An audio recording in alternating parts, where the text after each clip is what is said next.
bíblica que hemos estado ya avanzando las últimas sesiones. Hoy toca el tema aumentando su conocimiento del proceso. Solamente recordar los versículos bíblicos que ya tenemos que estar desarrollando y aprendiendo. Eso viene para el examen final de este año. El primero yo creo que la mayoría lo conocemos. Lo decimos todos, hermanos. Procura con diligencia presentarte a Dios aprobado como obrero que no tiene de qué avergonzarse, que usa bien la palabra de verdad. Muchos obreros veo acá y espero que todos estos obreros que estamos acá seamos diligentes en las cosas que hagamos, pero sobre todo ser diligentes en el estudio, ser diligentes en poder extraer de forma precisa lo que dice la palabra de Dios para ponerla en práctica y también para poder enseñarla a otras personas.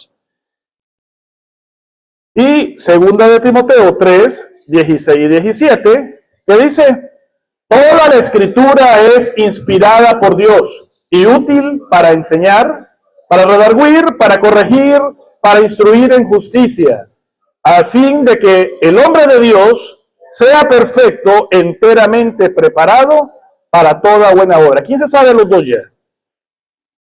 A ver, hermana Carmen, vamos a ver. Lo voy a quitar para que no se copie. Procura con diligencia presentarte a Dios aprobado como obrero que no tiene que avergonzarse, está bien la palabra de Dios. Amén, muy bien, muy bien. ¿Y el segundo? El otro,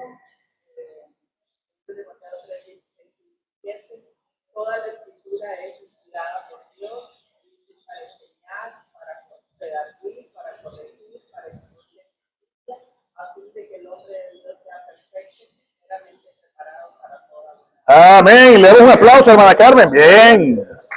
Bárbaro. Se las enseñó mi hermana Rafa, dice. Estuvo toda la noche enseñándoselas. Y gracias a Dios tuvo una buena alumna, ¿eh? Felicidades, Rafa. Y también otro texto muy útil que tenemos que aprender es 2 de Timoteo 4:1-4.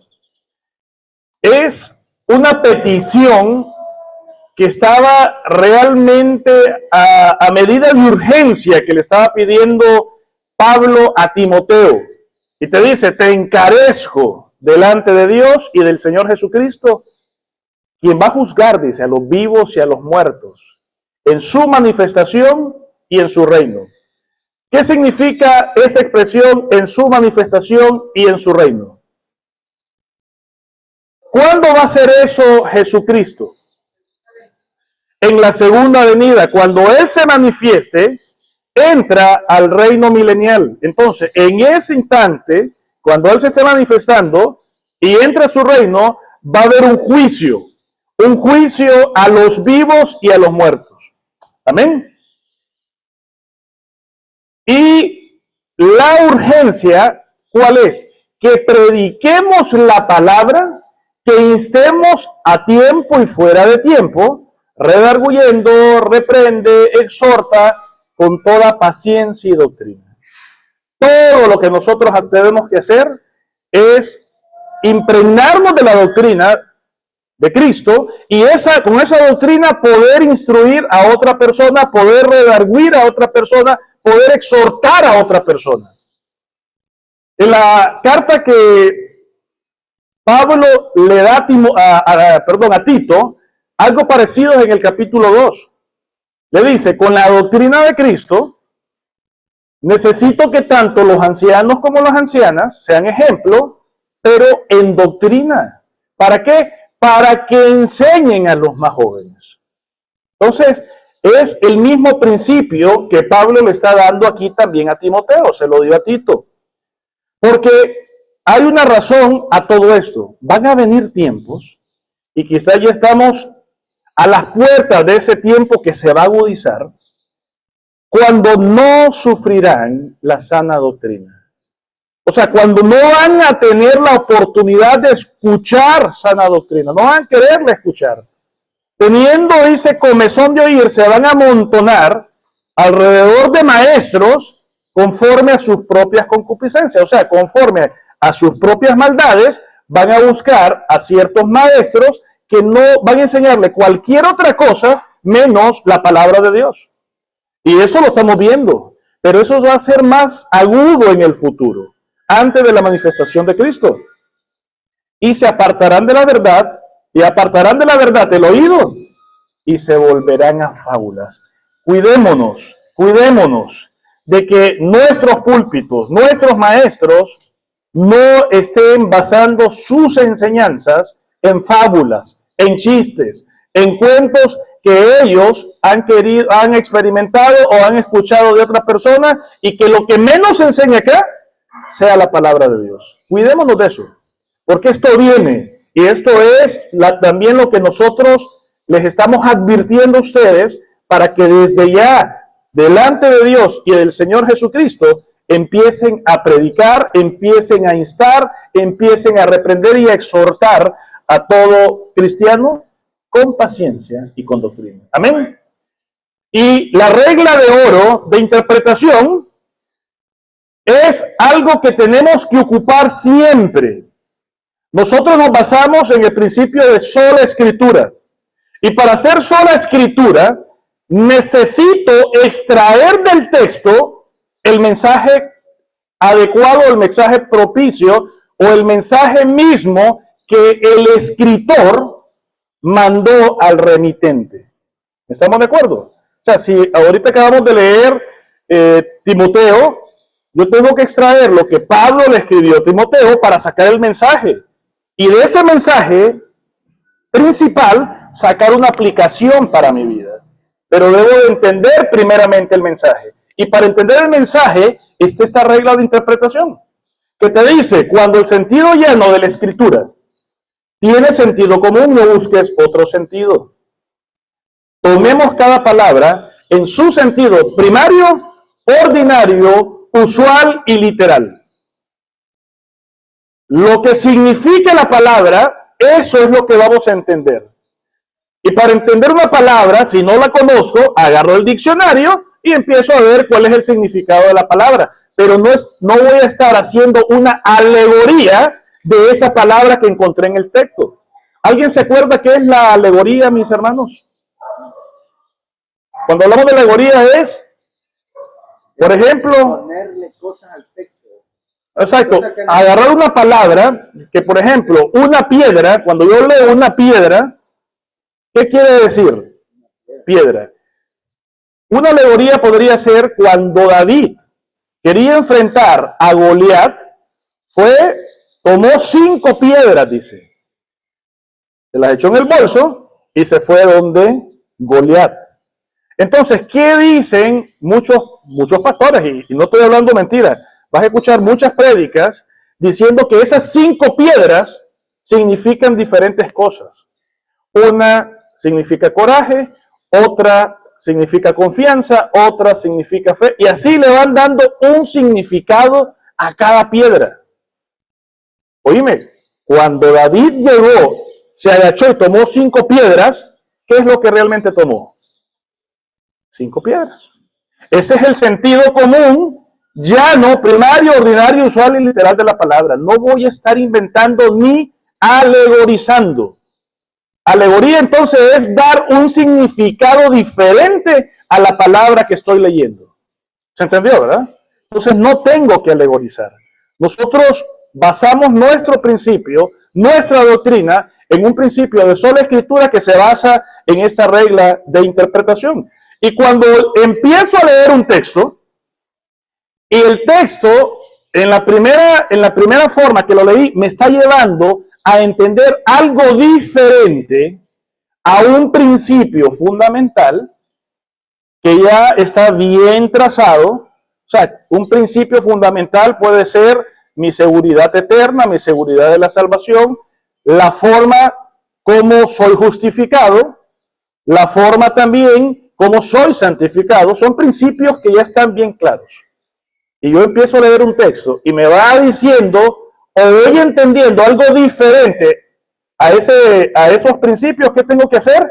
Detenerme y volver a leer el texto para entender qué es lo que está diciendo el escritor. Porque la Biblia no se puede contradecir a sí misma. La Biblia es inerrante, no tiene error, no tiene contradicción. Y de eso habla esa regla de oro que tenemos que aprenderla a canalizar. Muy bien, ¿qué hemos visto hasta ahorita? La primera clase vimos dos pasajes claves, que son los pasajes que estuvimos viendo al principio, en relación a la exégesis y a la exposición. Y explicamos el proceso desde el exégesis hasta la exposición. Si recordamos en la clase anterior, necesitábamos ciertas cosas a considerar. Una de ellas es permanecer primeramente en Jesucristo y orar, decíamos. Este es un repaso de la clase pasada. Teníamos que permanecer en Cristo y orar. Además de permanecer, teníamos que leer, decíamos, repetidamente el texto. También hablábamos la importancia de examinar el contexto, tanto general como específico, observar su contenido en el orden gramatical y sintáctico, descubrir la idea central y el propósito del pasaje, también dirigir la atención a cualquier problema que estuviera dándome el escritor, tratar también de buscar los principios relevantes y contemporáneos. Eran 21 cosas que empezamos a definir que eran necesarias, ¿verdad? Son cosas que tenemos que tomar en cuenta al momento que yo voy a pasar del exégesis a una exposición de la palabra.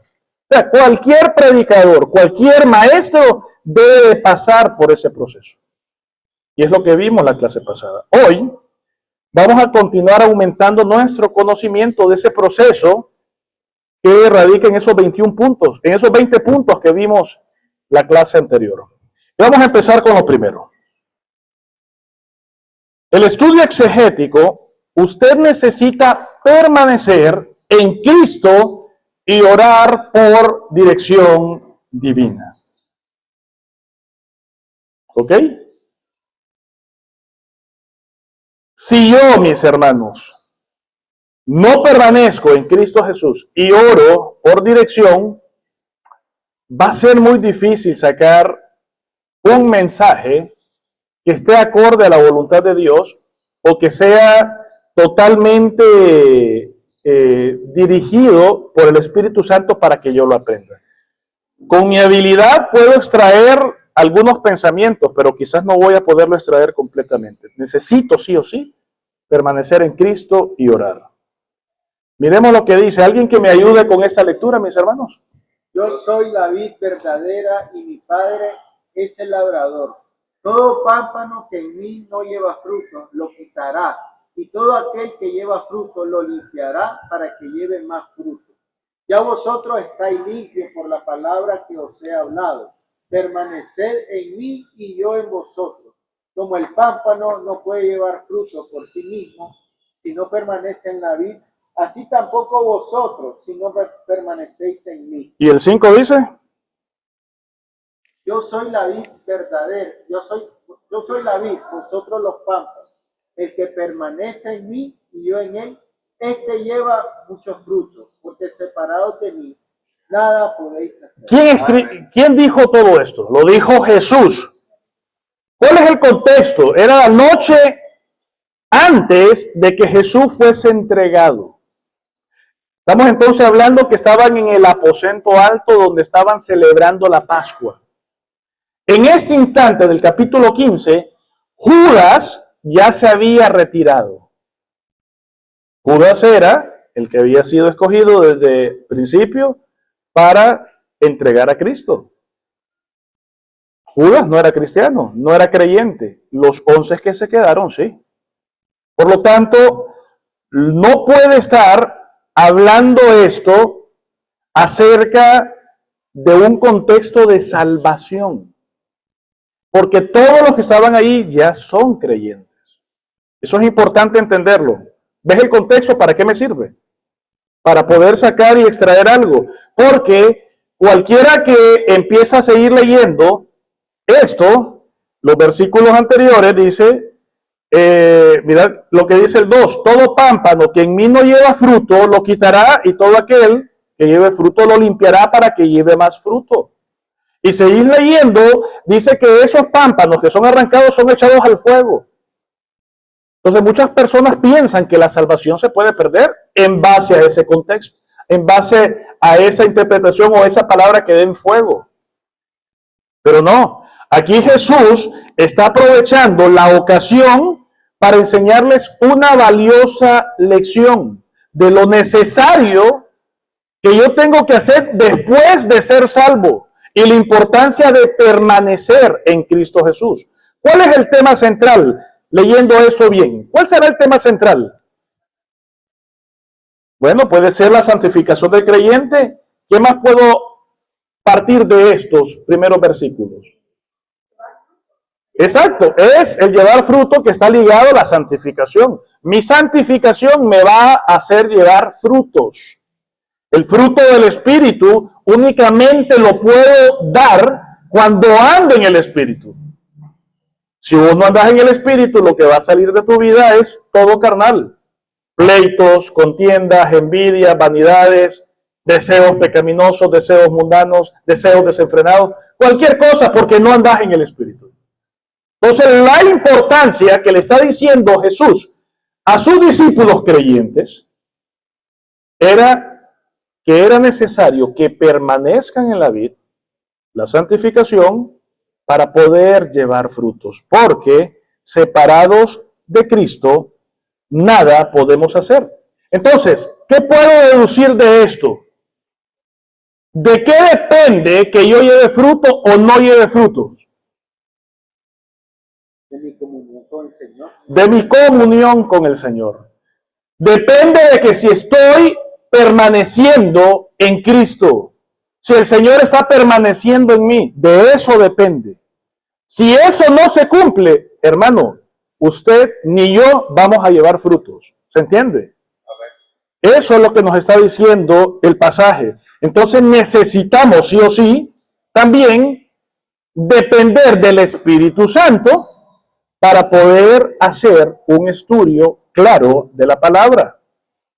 Y eso, mis hermanos, es lo que está enfatizando Jesús en esa última cena del aposento alto.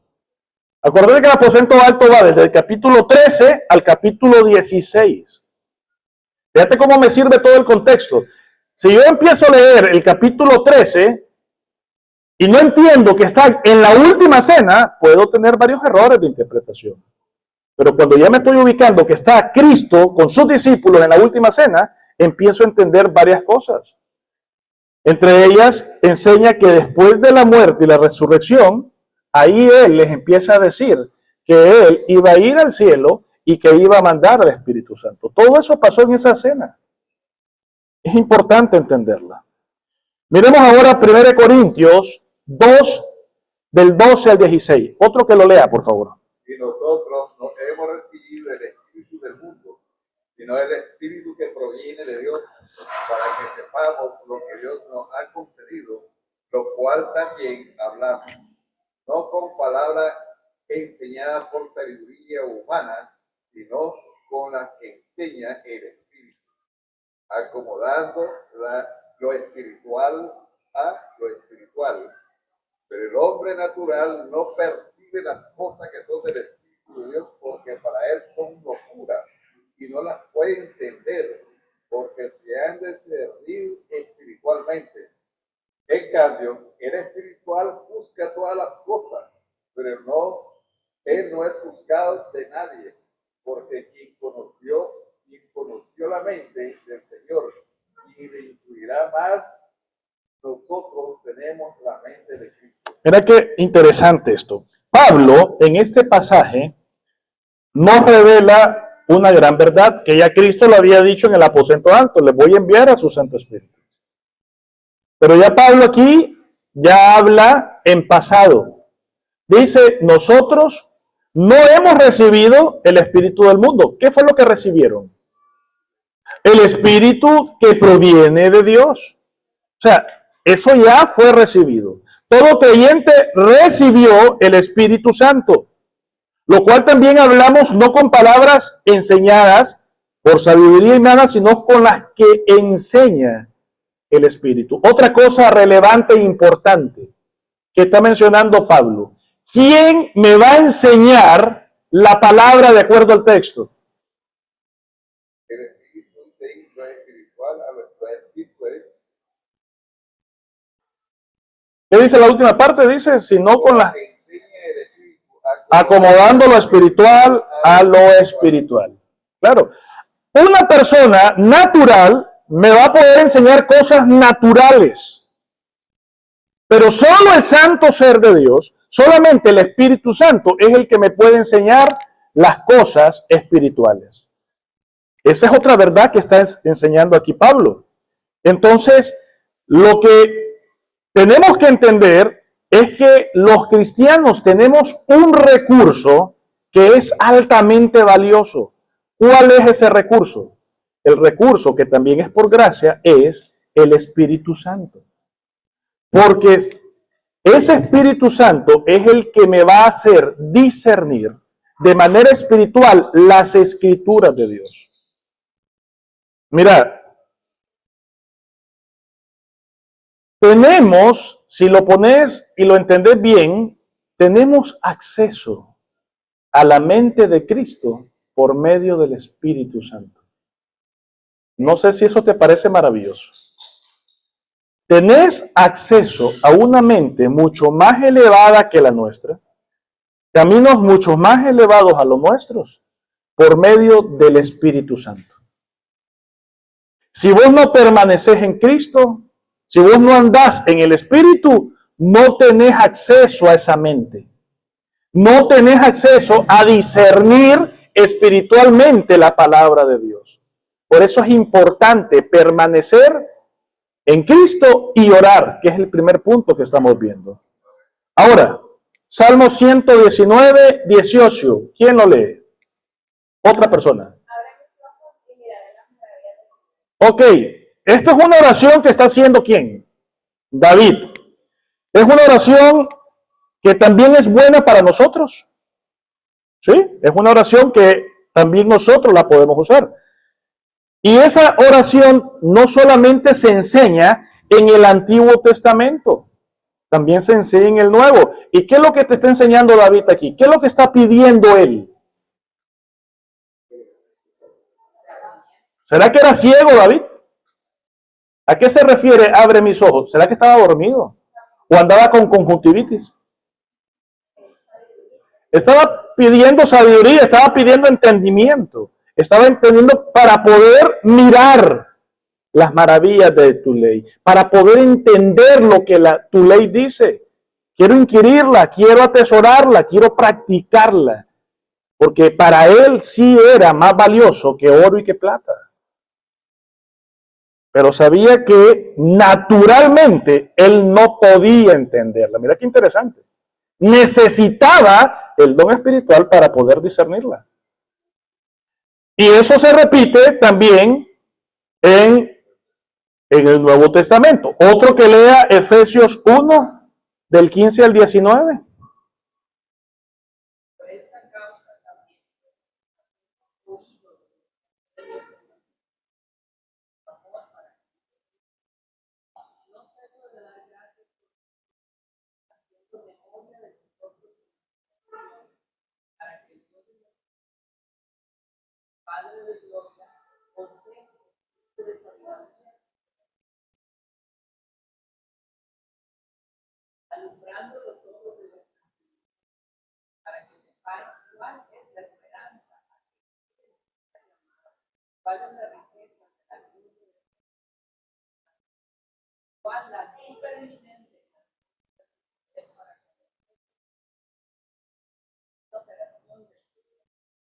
Amén. Mira lo que entonces tratemos de entender lo que está diciendo Pablo a los Efesios, a los hermanos que estaban en Efesios.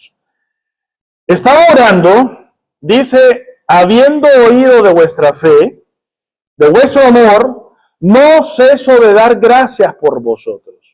Estaba orando por los hermanos en Éfesos, haciendo memoria de vosotros, ¿en dónde dice? En mis oraciones. Estaba orando por algo interesante. Y le estaba pidiendo a Dios, ¿qué cosa? De acuerdo al versículo 17. Yo quiero que Dios les dé un espíritu de sabiduría y de revelación en el conocimiento de Él. Entonces, Él está orando para que ellos tengan, ¿qué? Entendimiento. Mira la importancia de permanecer en la oración. Yo debo de permanecer también en Cristo y orando para que Dios me dé entendimiento en lo que voy a estudiar. ¿Me siguen, verdad? Y también ora por iluminación, dice, alumbrando los ojos de vuestro entendimiento. ¿Qué decía David? Abre mis ojos para mirar las maravillas de tu ley. Y aquí dice, oro para que sus ojos sean alumbrados, para que su entendimiento pueda tener revelación. Y mira qué interesante acá el propósito de ese discernimiento, de esa revelación que tienen los hijos de Dios cuando permanecen en el Espíritu. ¿Qué obtienen al ser sus ojos abiertos al entendimiento espiritual? ¿Qué dice el verbo? Para que sepáis.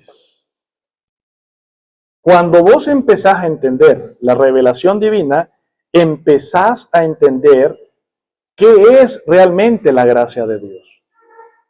Y empezás a entender, Él estaba pidiendo, necesito que ustedes comprendan cuál es la esperanza a la cual ustedes fueron llamados. ¿Alguien me puede decir de qué está hablando Pablo acá? ¿O cómo entienden eso? ¿Cómo me doy cuenta cuál es la esperanza que tiene el cristiano? Únicamente a través de la palabra. ¿Alguien me puede decir un poco cuál es esa esperanza? Exacto. Tengo una seguridad eterna, vida eterna, que no voy a venir a condenación, que he pasado de muerte a vida. Esa es mi esperanza. ¿Qué otra esperanza tenemos como hijos de Dios? ¿Ok? Que ya tengo una relación y eso se va, como se llama, a continuar en la eternidad. Muy bien. ¿Qué otra esperanza tienen los cristianos de las promesas que Dios ha dado? En la resurrección. Resurrección, cuerpo nuevo. ¿Ok? ¿Cuál otra?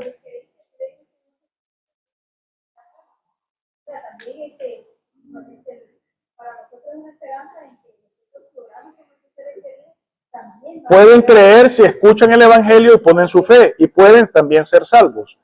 Otra esperanza para nosotros como cristianos. ¿A qué fue el Señor Jesucristo al cielo? A preparar un lugar. Tenemos morada en el cielo. Y esa es la segunda parte. Yo quiero que ustedes entiendan la esperanza, pero también quiero que entiendan las riquezas de la gloria de su herencia en los santos. Hermano, usted y yo tenemos una herencia en los cielos. Y es una herencia no poca. Usted y yo, bueno, ya somos ricos, ¿verdad? Porque somos hijos del Rey de Reyes. Aunque cada uno de nosotros empieza a atesorar en el cielo de forma individual. Eso ya lo hemos visto, ¿verdad? Cada uno de nosotros con sus obras, que lo hacen a partir de un corazón agradecido, empiezan a atesorar en el cielo. Y por algo debe de ser relevante que usted aperture una cuenta en el cielo y vaya metiendo su fondo en el cielo. Pero eso no lo vas a entender hasta que no tenés revelación de Dios. Y lo que Dios quiere es que es eso, que vos entendás tu esperanza y entendás tu herencia. Porque cuando yo entiendo las cosas buenas que vienen a mi vida, nos pasa como cuando somos chiquitos. Y me dice mi papá, dentro de 2 semanas vamos al mar. ¿Qué pasa con ese niño cuando le dije, dentro de 2 semanas vamos al mar? La ansiedad de ir tachando los días del calendario porque ya quiere que sea ese día. Bueno, ese es un clavo, pero gracias a Dios eso no va a pasar con Cristo. Todo lo que Cristo me prometió me lo va a cumplir. Pero así está, así se pone un niño, así tendríamos que estar nosotros cuando empezamos a comprender, a discernir la esperanza y la herencia que teníamos como santos. Pero solamente lo podemos hacer cuando estamos discerniendo con el Espíritu Santo. Yo quiero que recordemos lo siguiente. Recordad de Nehemías. Recordad de Nehemías, ¿verdad? Aquí termina diciendo, ¿y cuál la supereminente grandeza de su poder?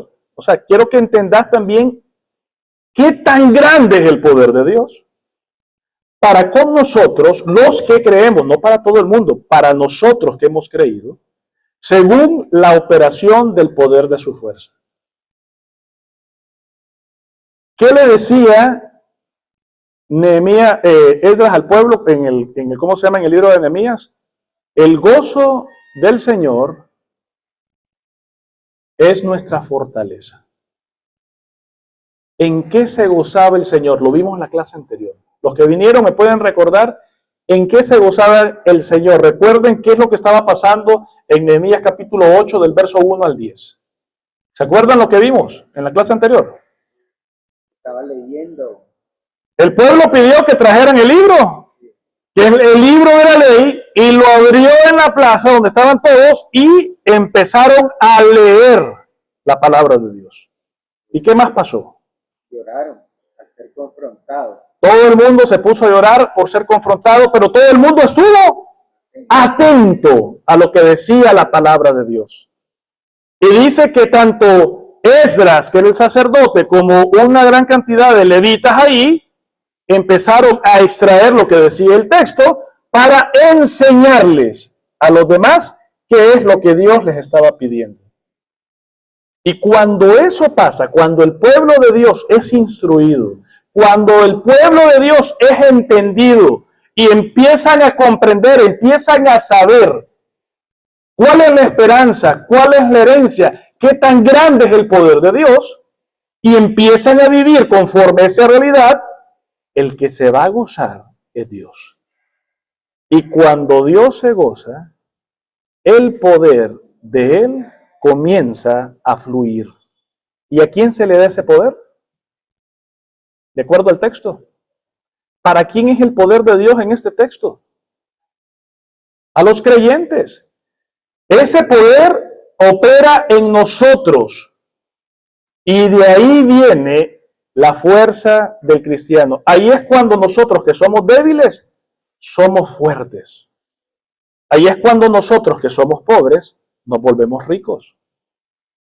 ¿Por qué? Porque el Señor se está gozando. ¿Quieres ver a Dios contento? ¿Qué tenés que hacer?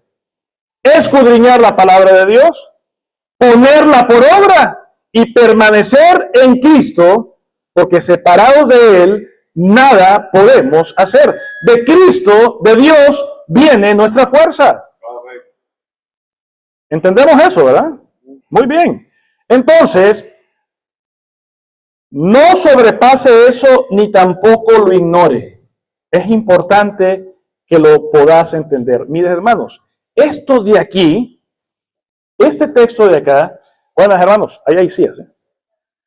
Este texto de acá es el primer paso que tenemos que hacer para poder hacer una correcta interpretación de lo que dice el texto bíblico. Es algo vital. Si yo no permanezco en Cristo, no puedo hacer nada. Y eso de nada incluye ¿qué? ¿Qué estamos estudiando acá? Exégesis.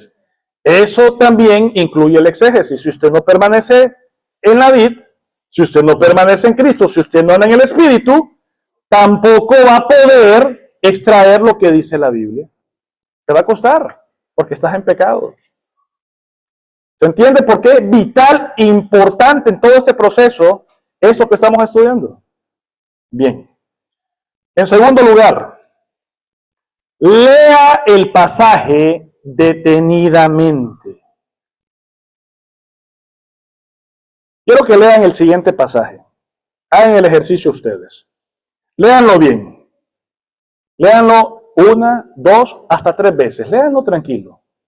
Quiero que entiendan el pasaje.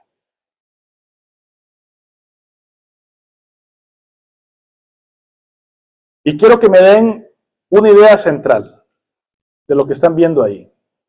¿Qué pueden asociar ustedes en esos conceptos?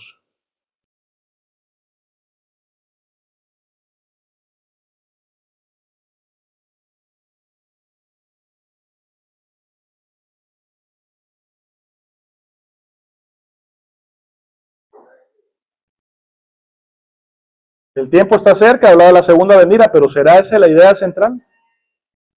Léanlo bien y vuelvan a leer. Estamos hablando, lea el pasaje repetidamente, no se cansen. Entre más lo leen, más lo entienden.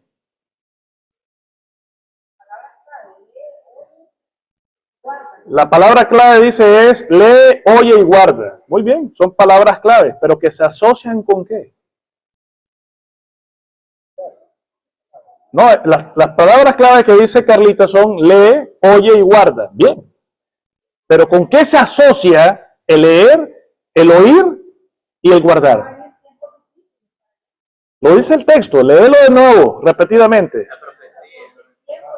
La bienaventuranza. Y aquí está. Lo primero es la bienaventuranza.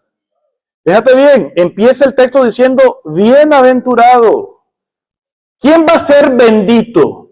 ¿Quién va a ser bendecido? El que lee. Todos acá leemos la Biblia.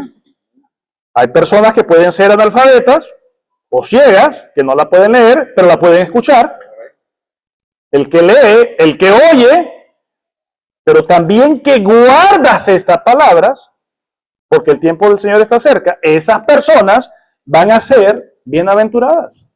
Por eso es importante leer una y otra vez, porque al principio te vas con una sola idea, pero tenés que ver cuál es el mensaje. El mensaje es una bienaventuranza que se le da al creyente que lee, que oye y que guarda. ¿Ves por qué es importante aplicar bien estos conceptos? Otro pasaje. Entre tanto que voy, ocúpate en la lectura, la exhortación y la enseñanza. ¿Qué es el mensaje acá que le está dando? ¿Quién a quién? Pablo a su discípulo. ¿Qué es lo que le está diciendo ahí? Que entre tanto, yo llego, dice, ¿cómo va a ser la lectura? Léanlo y vuelvan a leer, correcto. Ahí va. O sea, hay un espacio de tiempo ahí. La exhortación. ¿Qué pueden sacar ustedes de eso? Primero, bueno, hay como un orden que se debe hacer, ¿verdad? Por decirlo así. Primero, ocuparse en la lectura, que es enriquecer su conocimiento, ¿verdad? Ok. La palabra. Ok. Después dice la exhortación, que es hacer aplicación de ese conocimiento, digamos, a la vida personal de él. Como él era pastor en el contexto, ya viene la aplicación a la Grey, que en este caso le enseñanza. La enseñanza a la Grey. O sea que en eso debe estar todo el tiempo. Ok, aquí entonces sacamos un mandato prioritario para Timoteo. Yo voy dentro de poco, pero mientras yo llego, dice, cuando te dice, ocúpate de esto, me está diciendo que priorice eso que él me va a empezar a decir ahorita. ¿Qué es lo que voy a priorizar de acuerdo al texto? La lectura, la exhortación y la enseñanza. La lectura entendiéndolo en el sentido de poder inquirir en la palabra de Dios. ¿Qué es lo que me está enseñando la palabra de Dios? Primeramente a mí. O sea, yo no puedo pretender enseñar a otros si yo primeramente no he aprendido. Tengo que aprender primero yo, ocupate de la lectura. Y una vez que ya entendiste y que ha sido preciso para vos, podés exhortar a otro y podés enseñar a otra persona. Pero eso lo vas a tomar como prioridad. Ahora, ¿qué aplicación puedo tener? Una vez que ya extraje esto, que ya sé que lo importante es estar leyendo, estar escuchando y estar guardando la palabra de Dios, es lo primordial. ¿Qué aplicación puedo tener? Puedo traer un montón de aplicaciones a mi vida en parte a esto. Una de ellas, y puede ser una de tantas, una aplicación puede ser, nosotros tenemos, mis hermanos, una oportunidad que una gran cantidad de personas no tienen. ¿Cuál es esa oportunidad? Examen completo. Tenemos la oportunidad de tener en nuestras manos o en nuestros celulares la Biblia. Vos sabés que hay una gran cantidad de personas, ya sea en la India, ya sea en la China, en Afganistán, mira que están deseosos de poder tener en sus manos una Biblia. La otra vez pusimos unas imágenes, ¿verdad? ¿Se acuerdan de aquellas imágenes que pusimos hace mucho tiempo? De cuando llegaba un grupo de sociedad bíblica con una gran cantidad de Biblias que pudieron meter de forma clandestina. Cuando lo llevaron ahí, adentro donde estaban todos, todo el mundo se avalanchó. El grupo que estaba ahí se avalanchó para poder tener un volumen del Nuevo Testamento. El Nuevo Testamento. Y vos tenés en tu poder todo el tiempo una Biblia. La pregunta del millón. ¿Estamos haciendo esto que se le pidió a Timoteo nosotros? ¿Es algo prioritario en nuestra vida? Sabiendo que no padezco como esos hermanos que están en esos tipos de países que es prohibido leer la Biblia. Gracias a Dios aquí no es. Pero estás aprovechando esa oportunidad o eso tan valioso que tenemos como es la Biblia. Nuestro Señor Jesucristo dijo, al que mucho se le dio, ¿qué dice la continuación? Al que el mucho se le dio, mucho se le va a demandar. Usted tiene en su poder una Biblia completa, otros no la tienen. Usted tiene ¿cómo se llama? Algo tan valioso como es la palabra de Dios. Y ya, si Él te la dio, Él te va a demandar de eso mucho que te ha dado. Entonces pregúntate, ¿te estás ocupando en la lectura? ¿Te estás ocupando en la exhortación? ¿Y te estás ocupando en la enseñanza? ¿Sí o no? Es importante estar haciendo esto. Por lo tanto, mis hermanos, usted tiene que leer su libro, su pasaje varias veces.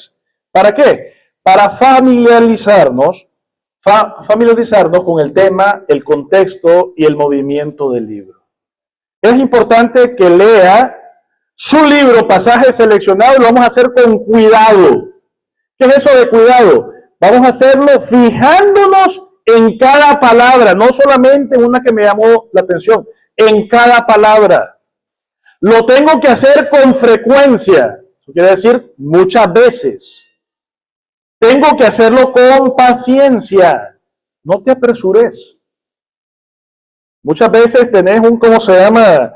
Si vos vas siguiendo una guía de estudios, estás estresado en poder completar ese estudio de esa semana. Pero si vos te quedaste en un versículo y tenías que leer 10 y ese versículo no lo has entendido bien, no te estreses en tratar de completar los 10. Enfócate en ese que no has entendido. Pero hacelo con paciencia. Nunca olvides la oración. Tenés que hacerlo con mucha oración. Pidiendo ¿qué? ¿Qué es lo que pedía Pablo? Que el Señor nos diera entendimiento en todo, para poder entender mi esperanza, mi herencia y el poder de Dios. Lo vamos a hacer con propósito. Eso tiene que tener una finalidad.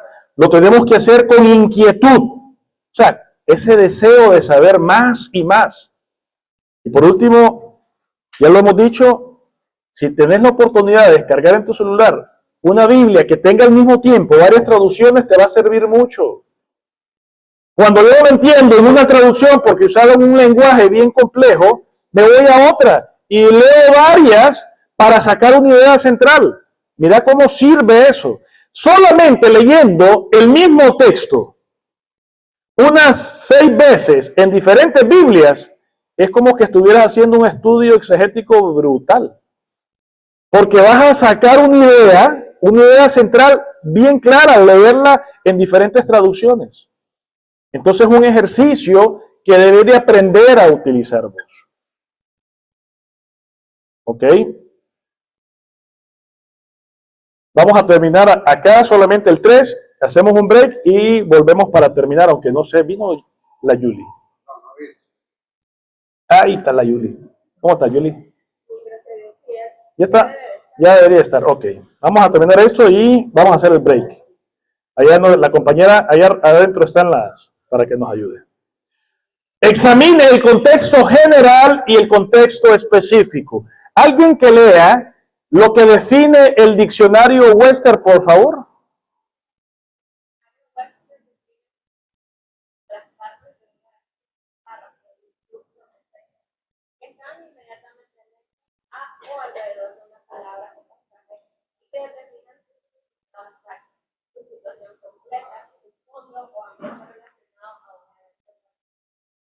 Ok.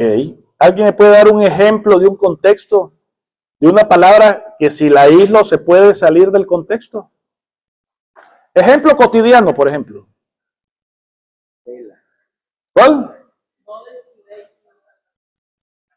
Ok, vámonos a la parte espiritual. ¿Qué quiere decir eso? Si yo digo, no descuidéis una salvación tan grande, si yo aíslo esas pocas palabras, ¿qué puedo entender?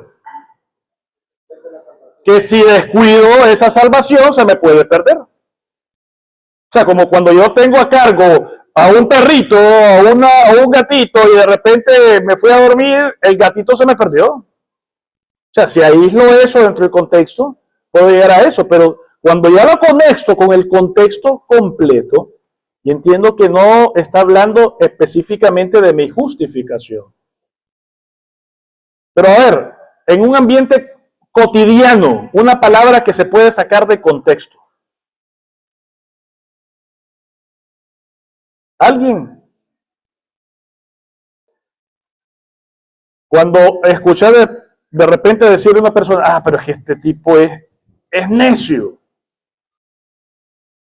Cuando dije esa palabra, es necio, y solamente escuchaste, Eri es necio, si yo no conozco a Eri, ¿qué puedo llegar a pensar? Porque no conozco más contexto de él. Solo dicen, es necio. ¿Qué puedes pensar?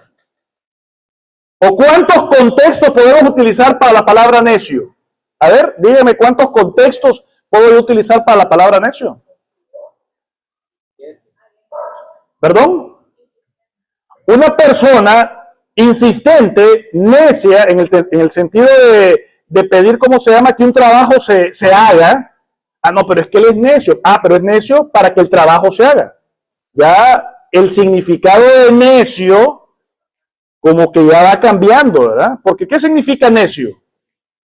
Porque la palabra necio tiene un conglomerado de pensamientos, lo cual usted expresaba. Puede ser que le llamen necio porque está presionando al trabajador, puede ser que le llamen necio porque usted está platicando y llega a este necio de su conversación y dice cosas no agradables. Es decir, que un conglomerado de pensamientos que uno le puede dar a esa palabra. Dependiendo del contexto. Es lo que estamos analizando, ¿correcto? Palabra grave. Sí, si yo la traslado esa palabra, la Biblia es una palabra ofensiva, ¿verdad? Es una que significa tonto, significa ignorante, significa bruto. Bien, pero dependiendo del contexto, cómo yo utilice esa palabra, es que yo tengo que entenderla. O sea, no me puedo quedar únicamente con saber, eres necio, pero es necio en qué tenés que preguntarte. Ese es el contexto. Por eso es importante que las partes de una oración, párrafo, discurso, están inmediatamente anexas alrededor de una palabra o pasaje que determinan su significado. O sea, yo tengo que entender qué hay alrededor de esa palabra necio para saber qué es lo que me está queriendo decir de Eri. ¿Entendió, verdad? Entonces, el contexto general, en ese sentido, tiene que ver con el libro completo. Para entender un contexto general, voy al libro completo y perdón porque les dije que les iba a pasar la copia de la página, aunque ya se las había dicho, pero una forma de entender el contexto general de un libro es agarrar una Biblia de estudio, irme a la introducción y los teólogos han hecho un contexto general muy bueno que te puede servir para introducirte al tema. Pero también puedes utilizar ese tipo de herramientas que te dije. Proyecto Biblia ha trabajado cada uno de los libros y ha hecho un contexto general de cada uno de los 66 libros de la Biblia. Si vos tenés 10 minutos de tu tiempo, agarrás un libro y empezás a escucharlo y vas a tener un contexto general de lo que enseña el libro. Muy buena herramienta. El contexto específico ya es lo que se deriva de la comprensión de la relación que tienen los párrafos con el tema general y el propósito del libro. O sea, cómo se conecta eso que estoy leyendo con el propósito general. Pero ¿por qué es crucial entender lo que es el contexto? Es crucial porque una palabra puede tener un significado diferente dependiendo del contexto. Es lo que acabamos de decir hace un momento. Por eso es fundamental que entendas el contexto, porque de ahí viene la expresión que muchos predicadores usan. Una palabra que se saca del contexto, ¿se usa para qué? ¿No se acuerdan lo que dicen los predicadores? Algo que yo saco del contexto lo uso para un pretexto. ¿Ok? Entonces es importante y es necesario hacer eso. ¿Eso lo tenían anotado en sus materiales, hermano? ¿O no? Ok, les doy tiempo. Ok. Lo está poniendo como contexto. Ese es el contexto específico de la pregunta.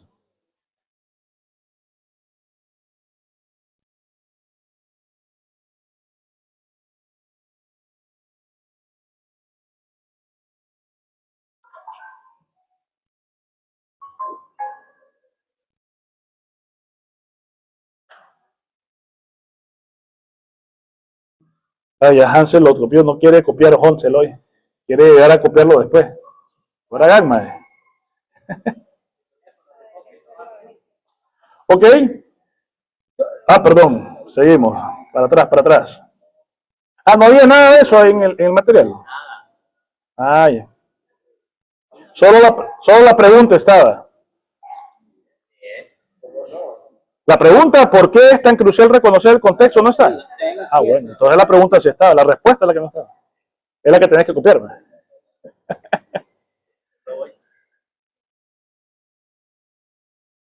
Ok. Vamos a darle chance para que termine de copiar entonces. Yo pensaba que tenían esa parte, no sé por qué pensé que tenían la definición del contexto general y el contexto específico. Pero es importante entender qué es uno y qué es otro y para qué sirven, ¿verdad? Para poderlos utilizar correctamente y que no te den atol con el dedo. Siempre que estés escuchando una meditación, es importante identificar en las introducciones que hacen los predicadores. Muchas veces los predicadores utilizan eso, utilizan la herramienta de dar un contexto para que el oyente se pueda ubicar de qué es lo que se va a hablar y por qué se va a hablar eso. Me ayuda a entender y a definir bien el tema o el mensaje central del texto.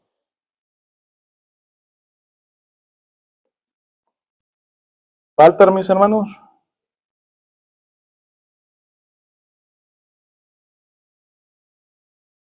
Bueno, entre paréntesis, echaron a Francia hoy, ganó España, mañana los argentinos están chocando, van contra los ingleses, pero usted ocúpese de la lectura, de la exhortación y de la enseñanza. Amén.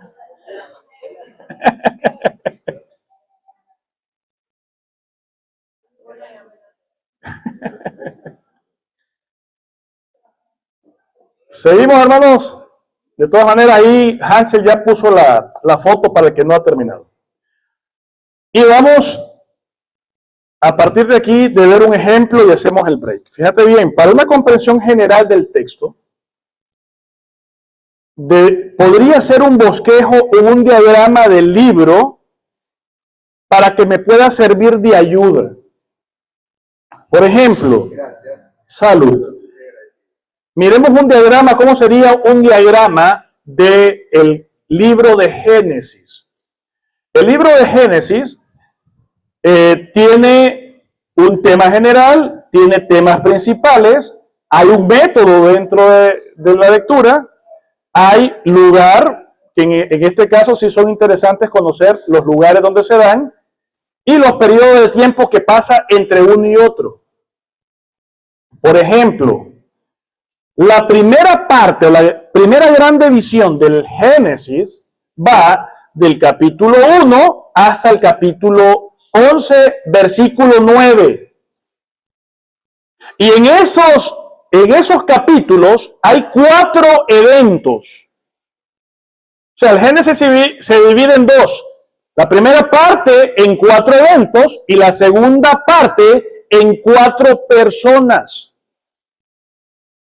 Los 4 eventos, ¿cuáles son? La creación, la caída, el diluvio y las naciones.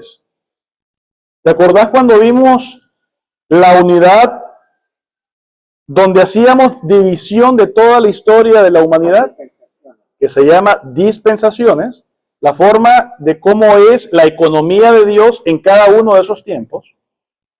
Entonces, parte de esas dispensaciones se dan en la primera parte del libro de Génesis, donde veo los orígenes del mundo, veo el comienzo de la raza humana y veo el comienzo de las naciones. El método que se utiliza en la primera parte es histórico.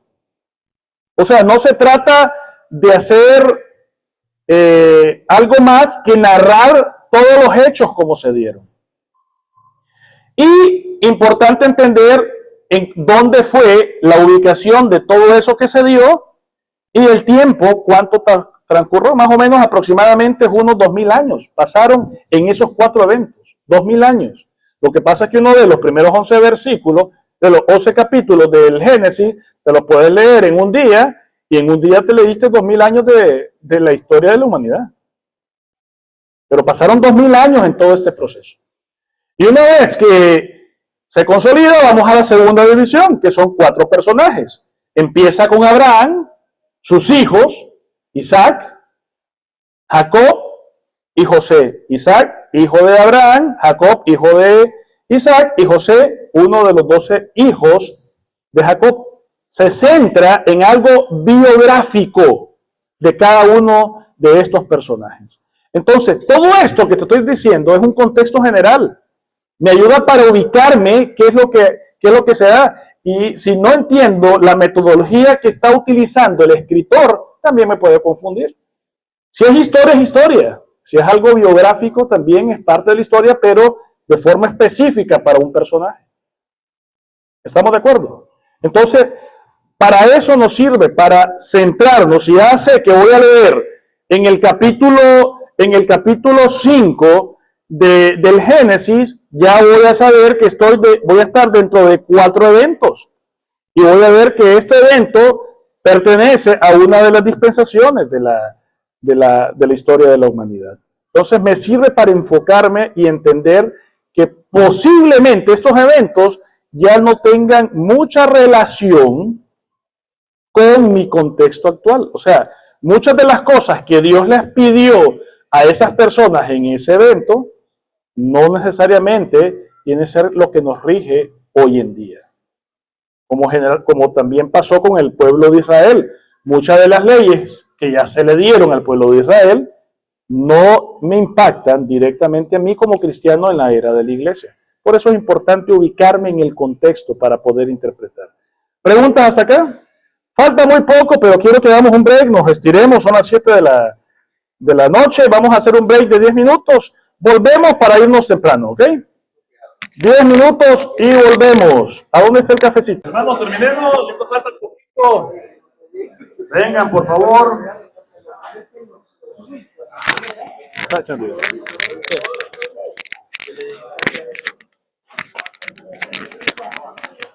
¿Se oye bien?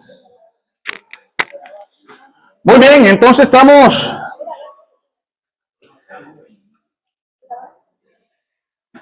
que entender entonces que para una comprensión general del contexto, un bosquejo o un diagrama del libro puede servirnos de mucha ayuda. Estamos diciendo eso. Por ejemplo, el bosquejo de Primera de Samuel. Si vos agarras el libro de Samuel y los querés bosquejar rápido,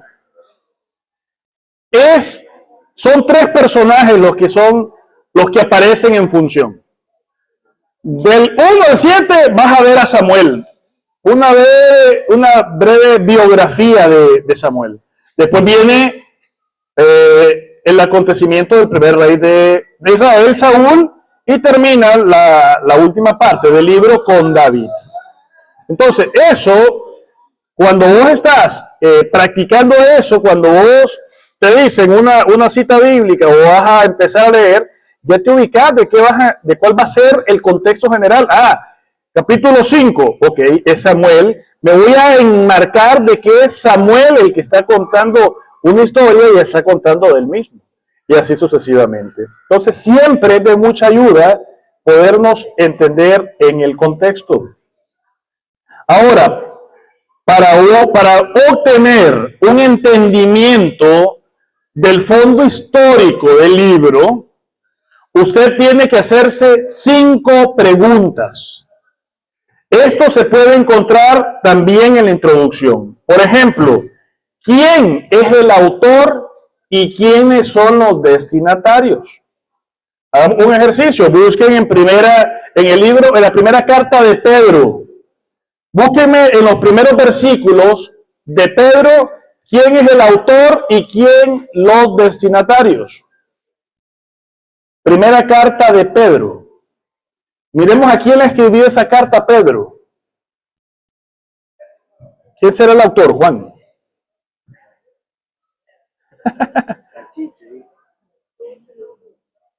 ¿Quién fue el autor? Peter. Primera de Pedro, la primera epístola de Pedro.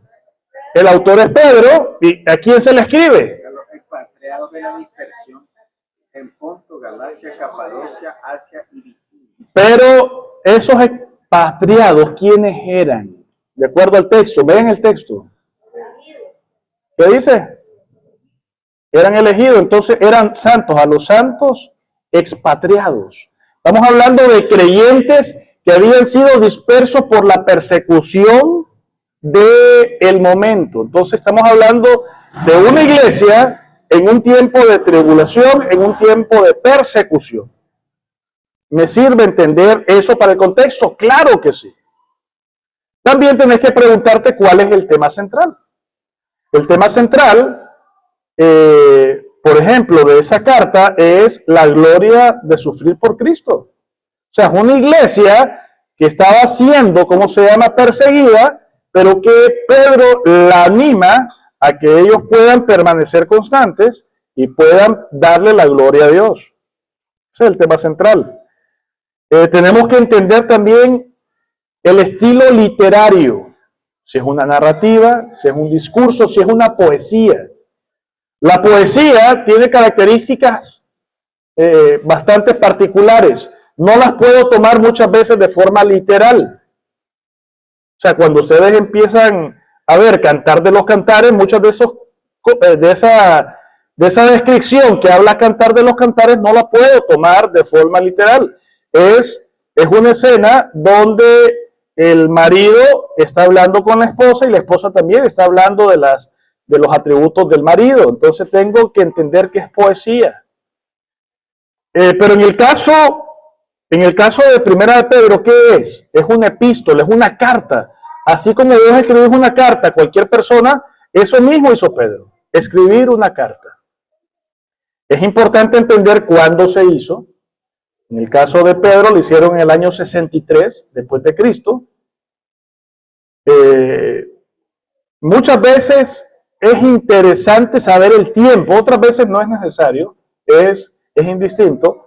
A mí me interesa saber el tiempo acá porque quizás lo puedo trazar con otra literatura que no sea cristiana y puedo hacer un análisis cruzado de información extrabíblica con información bíblica. También me interesa saber dónde se hizo. Muchas de las cartas de Pablo, por ejemplo, me describe desde dónde la hace y a dónde la hace. Muchas de las cartas de Pablo, él dice que las está escribiendo desde la prisión.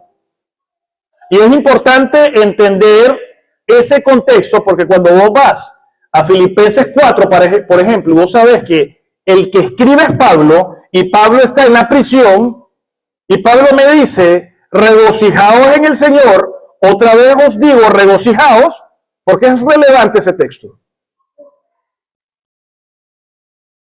Porque él estaba en la cárcel. ¿Cómo una persona que está sufriendo, que está encarcelada, va a poder regocijarse? Pero sí lo estaba haciendo. Entonces es altamente significativo entender el lugar de donde está escribiendo, porque me da un mensaje totalmente distinto. La forma como me impacta, cómo impacta al oyente es completamente diferente. Ahora podés pensar los filipenses cuando recibieron la carta. ¿Cómo es eso que Pablo se está gozando en la prisión? Fíjate cómo tuvo que haber impactado a los filipenses. Que un hombre preso se está gozando en Cristo. Entonces, ¿qué otra tribulación puedo tener yo que me pueda robar el gozo? Ninguna, si realmente permanezco en Cristo Jesús. Otra pregunta importante es el por qué. ¿Cuál es el propósito que utilizó el escritor al escribir lo que está poniendo en la escritura? ¿Ok? Entonces, mis hermanos, el contexto específico siempre se va a derivar de una comprensión de la relación que tienen los párrafos con el tema general y los propósitos del libro. Es importante esto. ¿Por qué? Por ejemplo, vamos a irnos a Filipenses capítulo 4. En Filipenses capítulo 4 vamos a encontrar 4 grandes párrafos que se tienen que, acordate que en un párrafo yo lo tengo que leer completo para extraer del párrafo la idea central. No puedo solamente leer una parte de un párrafo y extraer una idea central, ¿verdad que no? No solo también eso, que originalmente las cartas no se escribían como ahora la leemos con número de versículos. Sí, es correcto. O capítulos. Eso es apenas tiene menos de 600 años. Es que a eso es lo que doy oída. O sea, lo importante de entender de que yo tengo que leer un párrafo completo para extraer una idea, es entender que también en la Biblia hay párrafos que se escribieron de forma completa. Antes no estaba la división, que decía mi hermano, la división de capítulos ni versículos. Era una carta, como generalmente la escribimos. Y nosotros, una vez que escribimos un párrafo, damos un punto y aparte y seguimos. Pero los que tradujeron empezaron a establecer versículos y capítulos, que muchas veces me ayudan para ubicarme. Pero, por ejemplo, Filipenses, capítulo 4, ahí encuentro 4 párrafos. Del versículo 1 al versículo 7 es un párrafo. Que yo tengo que entender esos primeros 7 versículos como un párrafo completo para extraer de esos 7 primeros versículos una idea central. De ahí viene el párrafo 2, que va del versículo 8 al versículo 9. En este caso solamente son 2 versículos. Segundo párrafo. De esos 2 versículos yo extraigo otra idea central. Tercer párrafo va del versículo 10 al versículo 20. 11 versículos. 11 versículos que a mí me sirven para también extraer una tercera idea central. Y la última va del 21 en adelante. 4 párrafos, pero si yo no los logro identificar, toda esa idea hasta dónde corta y a dónde arranca una nueva idea, puedo, puedo mezclar ambos párrafos y puedo sacar conclusiones diferentes. Entonces es importante establecer eso. Entonces estos párrafos fueron hechos por los traductores. Generalmente están correctos, pero pueden haber diferencias que me pueden marcar un error en el momento del estudio. Entonces, cuando vamos al contexto general, vemos el propósito, vemos el tema del libro, y cuando vamos al contexto específico, Vamos a ver de qué habla el párrafo y el versículo me va a indicar realmente la enseñanza que yo quiero traer. Y eso, mis hermanos, es el contexto. Por eso es tan relevante entender lo que está alrededor del texto que estoy leyendo. Me va a servir para extraer correctamente la idea central que el escritor en su inicio quiso aplicar. Una pregunta, bueno, a mí me decidió el Señor que era romano, como escribió Pablo, pero es por lo mismo de lo que se espera usted, que a veces no entendemos lo que Ok. y se ocuparon personas que escribieron, por ejemplo en el libro de Romanos, en el capítulo 26, versículo 22, ahí sale, yo escribo la epístola, o sea, Pero, ¿por qué dice ese hermano que no lo escribió Pablo? porque hacia abajo en ese versículo, entonces yo le explico. En el versículo, dígame cuál es. 16, capítulo 16, versículo 22. Vamos a ver qué dice el 16:22.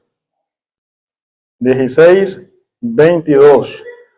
Yo, Tercio, que escribí la epístola, os saludo en el Señor. Pero una cosa es escribir. Era un escriba, ¿no? Entonces, en esa parte uno debe saber qué carta utilizó este secretario, pues Pablo, para Sí, en algunos la dice, ¿verdad? Pero ¿cómo concilia ese hermano lo que dice el versículo 1 de Romanos? 1:1. ¿Cómo concilia eso? Porque ¿cómo empieza la epístola de Romanos? Yo así, Pablo, siervo de Jesucristo, llamado a ser apóstol para el Evangelio de Dios, que él había prometido antes en sus profetas, en las Santas Escrituras, acerca de su Hijo, nuestro Señor Jesucristo, y empieza a presentarse. Y dice el 7, a todos los que estáis en Roma. O sea, los primeros 7 versículos, dice, ¿quién escribe y a quién? ¿Cómo concilia eso ese hermano? Bueno, porque lo lee aislado. Miren, una mala interpretación. Agarró el capítulo 16, versículo 22, aísla el texto y saca una conclusión equivocada. Muy bien el ¿cómo se llama el ejemplo, hermano? Mira qué tan grave es eso, de aislar un texto y no tomarlo en cuenta en su contexto general. Eso que está diciendo de cómo se llama de ese personaje me hace referencia que fue un escritor o un secretario que tenía Pablo. Y puede ser, tuvo varios secretarios. Pero no quiere decir que él fue el inspirado, no, el inspirado fue Pablo, porque así es lo que dice el versículo 1 del libro de los Romanos. Gracias, hermano Eduardo. ¿Preguntas, hermanos, hasta ahorita? Vamos entendiendo, vamos a ir profundizando en estos temas, vamos a tener bastante partes prácticas en toda esta unidad, pero por el momento vamos a dejarlo aquí, vamos a continuar en la siguiente clase ahondando más en estos puntos que son necesarios para entender y comprender mejor el proceso. Amén. Bueno, nos ponemos de pie, vamos a terminar orando. ¿Quieres despedirnos?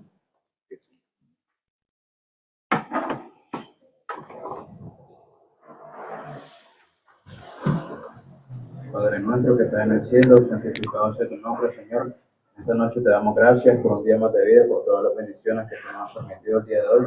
Te damos gracias porque nos permitiste venir aquí. Te pedimos, Señor, que tú nos ayudes a comprender todo este estudio, Padre. Te pedimos que podamos entender lo que tú nos quieres decir por medio de tu palabra. Bendícenos, llévanos con bien a nuestros hogares y permítenos regresar con bien el próximo momento. En el nombre de Jesús. Amén. Amén. Gracias, hermanos. Bendiciones. Los varones a lo mejor nos ayudan a meter las sillas ahí y tratar de dejar ordenados.